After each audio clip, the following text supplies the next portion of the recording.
Your own intelligence community has assessed that the Afghan government will likely collapse. That is not true.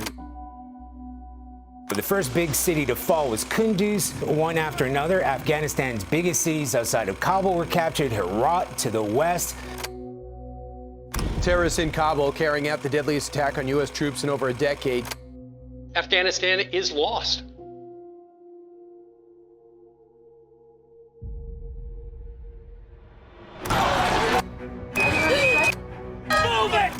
Freedom came under attack.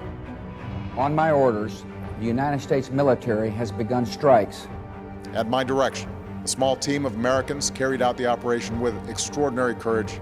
They killed Osama bin Laden. Al-Baghdadi is dead. It's time to end America's longest war. We'll do it responsibly. Rushing to the airport, behind them, the sound of gunfire. Deliberately. Countless Afghans who helped American troops were left behind. And safely. Afghans by the thousands desperate to escape life under the Taliban.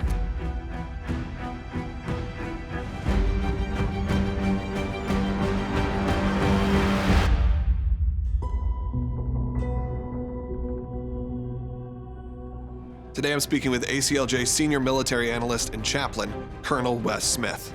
Colonel Smith is a highly decorated veteran who served 26 years in the Army, including combat deployments in the Middle East.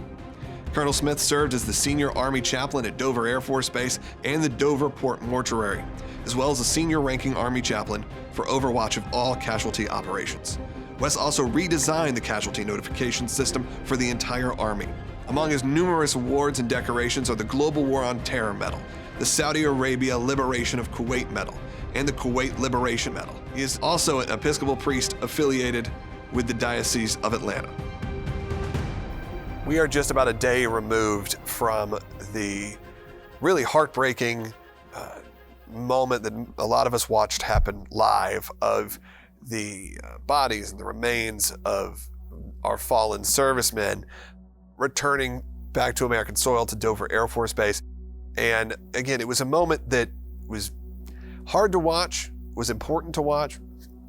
And I wanted to start this off by bringing in someone who maybe would know more about this type of situation than probably just about anyone. And that is retired chaplain and Colonel Wes Smith, who works with the American Center for Law and Justice in many different capacities. But Wes, I wanted to talk to you specifically today because this was part of your duty at Dover, but for a lot of people, they don't even know the background. So why don't you give us a little bit your background on that, but also why these moments happen? Why does it feel like, in somewhat, it was a very public kind of display? Whenever anyone is killed overseas, to include civilian contractors, members of the CIA, as well as military service personnel, they are brought back through the Dover Port Mortuary. But up until 2009, there were no families, and generally speaking, there was no media. President Obama, just a few months into his first term, said that, of course, casualties were high then. Iraq war was going on as well as the Afghanistan war. And he said, families should be allowed to come and to actually witness the final homecoming of their loved one at Dover Air Force Base at government expense. And yet, when he made this decision, two things had not happened. There were no facilities there to really accomplish this. We had a mortuary, but no place for families. And then also the casualty notification process had not been revised since the first Gulf War. So I was assigned to the Pentagon and then ultimately assigned to Dover Air Force Base to do two things. And that was, first of all, to totally rewrite the casualty notification system so that it was more uniform with the advent of social media and cell phones, which were not around during the first Gulf War. We had to change how families were notified. So when I initially got there, I worked on the casualty notification system and then also ensured that training took place Army-wide so that when casualty teams go out now, they go with a casualty officer, notification officer, as well as a chaplain, a two-person team. And that's how they're notified. It's really important. There are a couple of things that a lot of people don't know. It's not called a ceremony, because a ceremony somehow we felt like degraded what was going on there. This is a service member's final homecoming, and his family is there to witness something that is very, very sacred. And so we refer to it as a dignified transfer, the final homecoming of a service member. So we began doing that almost immediately, but we had to work on the facilities. We also built a chapel meditation room, and then we took an existing building and we made it into what is called the Center for the Families of the Fallen. It's like a reception area that you would see in a funeral home, only much, much larger, very, very elegantly appointed. There are always representatives of our government who come, who greet the families, and who take part as the official party on the tarmac for the dignified transfer. So part of my job was to set up this entire mission because it did not exist, and that's my background. So that, like yesterday, when I watched the dignified transfer, it brings back a lot of memories of how that mission was put together, and of course a lot of emotional memories as well, because as you said, Logan, it is a very touching, moving, patriotic ceremony that takes place on the flight line in the presence of the family members. And also the families get to decide whether or not media is going to be present. There's always an Air Force media team that is there to record it, because every family is given a DVD of the dignified transfer of their loved one for them to keep, to take home. But as far as regular public media, that is strictly up to the families. We're hearing now from these families, and some got very heated, some were very respectful. They're publicly going to the media and explaining their situation, whether they wanted to meet with the president or not. It just feels like such a varied emotional experience, and having to deal with that, I can't imagine, on such a mass scale. They have had very little time to prepare for this emotionally or in any other way. When the casualty notification officers go to them and inform them that their loved one has been killed, they actually have to ask them right then, do you want to go to Dover to be there for the dignified transfer? And the team has to have an immediate answer, because while they're being notified, the body is already being prepared in theater to ship to Ramstein and then to Dover. So usually within about 24 to 36 hours, that plane will be at the base. So we have to have an answer from the families, and then we have to get their plane tickets, fly them to Dover Air Force Base. So there are a lot of moving pieces. We saw that in Afghanistan. There. I mean, it was, what, 48 hours or less between the time of we all found out, we all saw the attack happen, and this memorial essentially happens.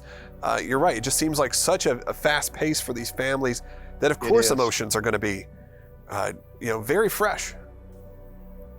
Yeah, they're in a state of shock. They're in deep grief. It is hard on the families to be there.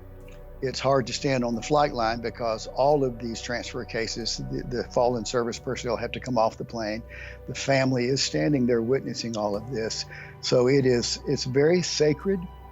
As a matter of fact, I never stepped out onto the tarmac at Dover Air Force Base, and sometimes it might be 2 o'clock in the morning and it's snowing, or it might be noon in the summertime and it's 100 degrees. But when the plane comes in, the families are given advance notice at the Fisher House where they're staying. They get dressed. I take them to the family center. I brief the dignitaries from DC. I take them to the family center, and they spend as much time as they want talking to the family and offering their condolences on behalf of the nation. And then we go to the tarmac, and the ceremony, the dignified transfer, not the ceremony, takes place. And so it happens whenever the plane gets there. Was your role to be, in the roles of now people who you've spoken to recently, who still are active, was it to be a comfort to these people? Was it to help answer their questions? What kind of questions do they come to you for? Why we think of this sort of as a military moment, but obviously there is spiritual, religious, there is deep wounds that have happened, emotionally, spiritually.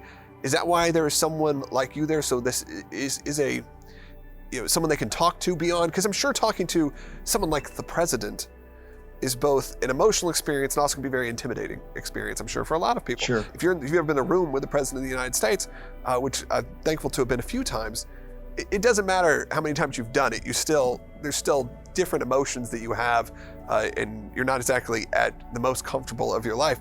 Is that why having you or someone in your position was, assigned? Yeah, they put me as the senior ranking chaplain in charge of it because there is this spiritual grief dynamic to it. Fortunately, they let me put together a large team so that I was an Army chaplain. I had one other Army chaplain, I had an Air Force chaplain, and a Navy chaplain. Of course, Navy chaplains take care of not only sailors, but Marines also. So I had a team of chaplains, I had a team of social workers, and I had one psychologist that were all on this team. So I had a lot of resources on which to draw, but yes, you're exactly right. The families would come in, they were there probably a total of 24 to 36 hours at the Dover Air Force Base for this before they flew back home. So when they got there, there was a lot of what I called on-the-spot grief counseling. Reactions and emotions are all over the board. Everybody's different. Everybody reacts to grief differently. Family situations are different because in the day in which you and I live, there are a lot of divorces and remarriages and step parents and half brothers and sisters. So huge group and different family dynamics. We're very attuned to that. We listen, we try to find out a lot about the family dynamics because part of my job, and I had the team there which did a lot of this comforting and on-the-spot grief counseling. My job was to coordinate all that, to also meet with the families, of course, too. But then a bigger part of my job was to brief the dignitaries coming in from D.C. We always had a general or an admiral from that branch of service as part of what we call the official party. We had the Air Force officer of the day who was like me, a colonel also, who was part of the official party. So you had at least the three of us, an Air Force colonel, an Army colonel, me, and then at least one general or admiral. Of course, if you have multiple casualties, multiple services represented, like we did this past weekend, you have multiple generals and admirals. And then in addition to that, there was always one civilian official from the government. Might be the president or the vice president, the Secretary of Defense, Secretary of State. There was always that person. So that's the official party. My team and I came up with what we call the gold standard. This is part of what I briefed the dignitaries, GOLD. The G stood for greet the family. The O, stood for offer condolences. The L, listen. And then D, don't be defensive. Because frequently, as we saw over the weekend, families are angry. They're angry at what happened. They're angry at what life has thrown at them. And sometimes they're angry at the government or at the president or whomever. And so that last part is so important. And most of the people that I dealt with, and I dealt with a lot of people from DC, they followed that advice, the GOLD, greet, offer condolences, listen, don't be defensive, very, very well. This is a situation specifically that we were getting out of Afghanistan. Everyone knew this. This was a discussion that we had on the record, on the air, off air, multiple times about how this could unfold. And unfortunately, you had this attack from ISIS. A lot of people point to whether it could have been preventable, whether the situation was handled correctly, handled not. When you dealt with people at the time you were under President Obama, so President Obama or Vice President Biden or anyone in the administration, you said that most of the time they had that, they followed your standard. But this time, it's a much different situation because you have something that is universally you being shown as sort of a disgraceful moment in American history, as we're recording this right now, as something that we should feel terrible about, ashamed about. It's different maybe when it's a part of war, but knowing that we had such a relatively quiet number of years and we were getting out, and to have this at the last minute, it seems like it would be a much more chaotic experience for the family in a situation that, quite frankly, it seems to be a little bit easier to point blame to one of these dignitaries, to point blame to a president or a vice president. And we've seen that we've seen reports where some people wanted to meet with the president, some people did not want to meet with him. Was that common? Was it common to have people who said, you know what, the president is here or the vice president is here, but you know what, stay out of my family moment? Because I can respect that, but was that fairly common? Not common at all. The only time it happened during my watch at Dover Air Force Base was with President Obama. When we had the Chinook, come down, get shot down with 30-something service personnel on it, there were family members who were very upset and said, absolutely not. Take me to a separate part of the building. I have no desire to talk to this man, and please please don't make me. And this is what they would say to me. And I said, no one's going to make you do anything. This is about you and about your loved one. That was the only time that I had someone, a family member or a group of family members say no. Over this past dignified transfer at Dover, of course, there were 40 some odd family members there, and a fourth of them said, we do not want to meet President Biden. We don't want to be a part of that. And always the team at Dover respects that. Again, it's about them and about their loved one. I'll never forget, just one little anecdote. I remember during the same time that the family members, some of them refused to see President Obama when the helicopter went down, Leon Panetta and his wife were part of the official party who came to meet the families. And of course, as I always did, I briefed them, and I had been with the families. But one of the pilot's wives, her name was Mary, she was so distraught, and they had actually been there for a couple of days, which is a little long to be at the Fisher House before the dignified transfer. And she was inconsolable, just inconsolable. And Leon Panetta knelt down in front of this woman, put his hand in hers, and looked at her and teared up and said, I am so sorry. Mary calmed down completely. And then Mrs. Panetta prayed for this pilot's wife. It was touching beyond words. It still makes me emotional to remember it. Most of the leaders from DC, they provided real comfort, and they still do, to families that are in this situation. I think, seeing the emotion on your face talking about these situations, you don't want to also forget about the people like you who are working in this position and having to deal with this on a daily basis, having to deal with these families. I think you can kind of isolate it and say, okay, well, this is a day for a lot of these families. Obviously, they're going to have to live with the ramifications of their loved one being gone forever. And you brought that up, and privately we've talked about that. A lot of people would ask you that. Am I ever going to get over this? But what about from your point of view, from the people who are doing this job every day? I mean, what a calling it would have to be able to put yourself through this, but also an honor. Definitely an honor. As I said, I never stepped out on the tarmac, and of course, when I'm at the tarmac doing the prayer and being part of the official party, I still had chaplains and other people standing with that family on the flight line, because as you said, they're quite emotional. We've had people faint and what have you. So I had team members supporting the family physically with them, and I would go out and pray and take part in the dignified transfer. But it is hard on all of the team at Dover. When I talked with one of my friends yesterday up there, I assured him that I was thinking about him and praying for him, because it's hard on these young service people, and there are some civilians that work there too, to deal with this day in and day out. Because as I taught my team when I was there, you can't break down in front of the families. It's easy to do it, but it's not going to help the family if you're weeping with the family. And so I encourage them to be sympathetic, to show feelings and to express sorrow, but not to break down with the families, because most of the time the families were pretty emotional.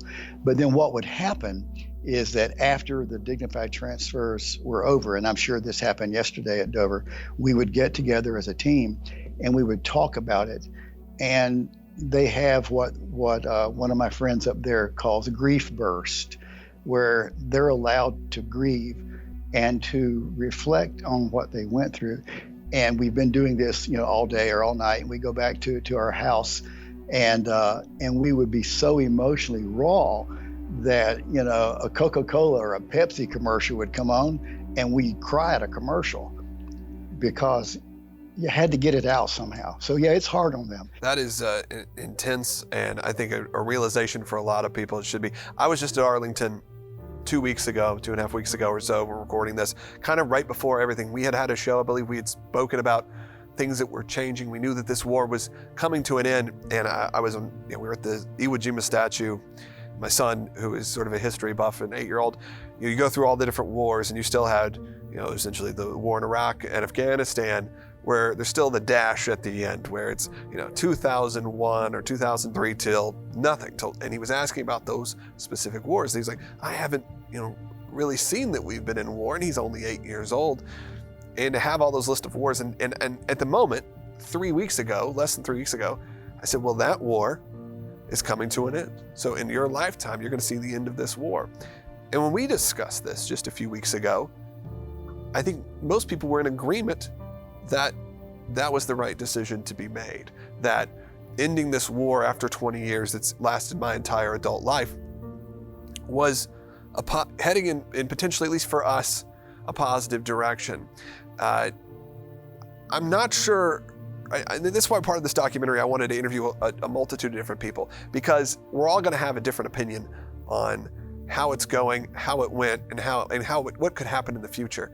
But for you, it does feel like a much more chaotic situation than maybe we even anticipated a couple weeks ago. When we first were on the air together, they're saying it could be a 90-day takeover for the Taliban, and then quickly it went to, before we went on the air, saying U.S. personnel need to evacuate immediately, and that was just a couple of weeks ago.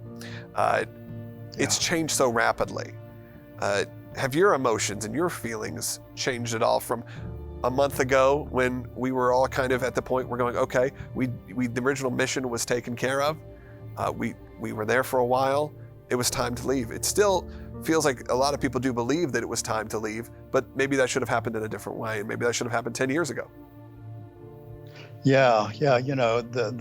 When we went to Afghanistan, the initial mission was to attack Al Qaeda because they were responsible for the attacks on 9/11. Actually, that involved attacking the Taliban because they were harboring Al Qaeda. That was the first part of the mission. The second one was to find and kill Osama bin Laden. All of that happened 10 years ago. And so you could actually make the case, that the mission ended 10 years ago, and yet we stayed. And there were so many mistakes made through both Republican and Democratic administrations about nation building and trying to do other things there. We had what is called mission creep, as we've talked about. And so even though we accomplished what we went there for, we continued to stay, and there continued to be casualties, which made the war itself more controversial. And I think that's part of the reason that when President Trump first announced that he wanted to end the war and bring the bulk of the troops home, and then President Biden followed through on that, there wasn't a lot of objection to it. One ABC poll said that 84% of Americans approved of what Trump initially decided and Biden was doing. But it was the execution of it and the bungling on the part of the administration as well as the Pentagon on how this was executed, not getting civilians out first, allowing a terrorist group, the Taliban, to provide security at the airport, which is how our 13 service people got killed.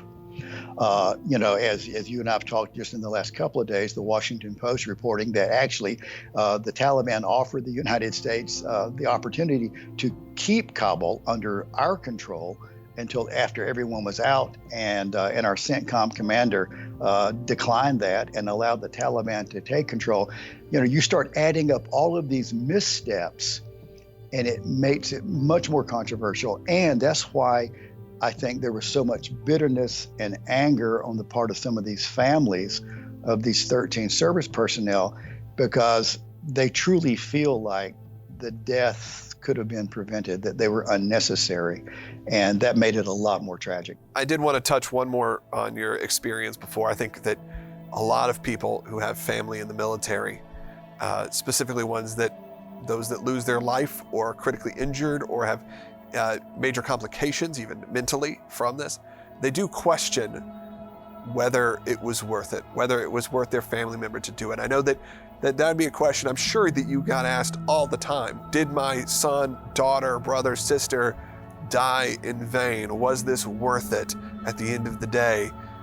For those who were just recently had their dignified transfer, and for those previously involved in the entire war in Afghanistan, you could say 20 years. Feels like 20 years got unraveled in the last 3 days. Anytime you stand up to evil and you fight it, it's never in vain.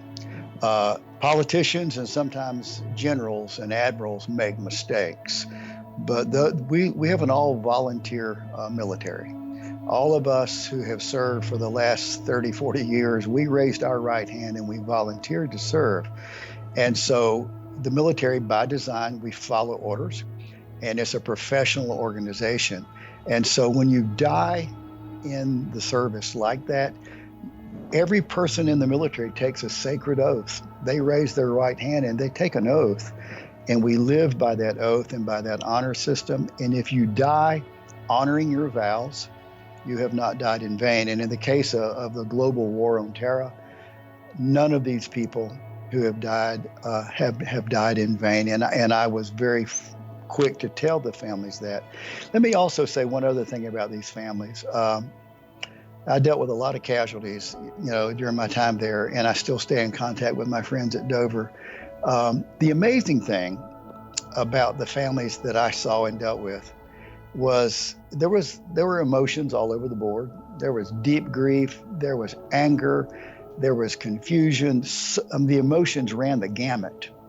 And yet I would say, if I had to estimate, probably 90% of the families I dealt with were so patriotic and so grateful for their loved one's service. The ones who were angry, who wouldn't meet with the president, or I have had people lash out at me as an Army officer because I'm wearing the uniform. That was the exception. I have actually sat with families at Dover Air Force Base, and this is, like I said, probably 90% of them, and listened to their stories. They would bring scrapbooks of their child or their husband and wife. The spouse would bring wedding pictures, and they would sit there and talk to me about their loved one who's out in a transfer case on a plane on the tarmac as we speak. And there was such gratitude and pride in their voice and such love for America. And the other thing, you asked about the team at Dover, the people that do this day in and day out in casualty affairs, how they handled it. I can't begin to tell you how many times I've had a family member ask me what you asked me a moment ago, and they've asked my team the same thing. We pray for you. Chaplain, how do you deal with this every day, and how do you process this? This has to be a difficult job. I came away a number of times from meeting with what are called families of the fallen, or Gold Star families. I came away from them many times feeling like I didn't minister to them. They ministered to me. I mean, what a tribute to these people, to these American citizens and these Gold Star families. I found them to be almost uniformly patriotic, grateful, and my experience with them was very moving, very touching. It was a tough 3+ year assignment. I wouldn't take anything for the experience of just meeting those families and sharing with them. Thank you. I can't think of a better place to end this. So thank you, Wes, for spending a little bit of time with us.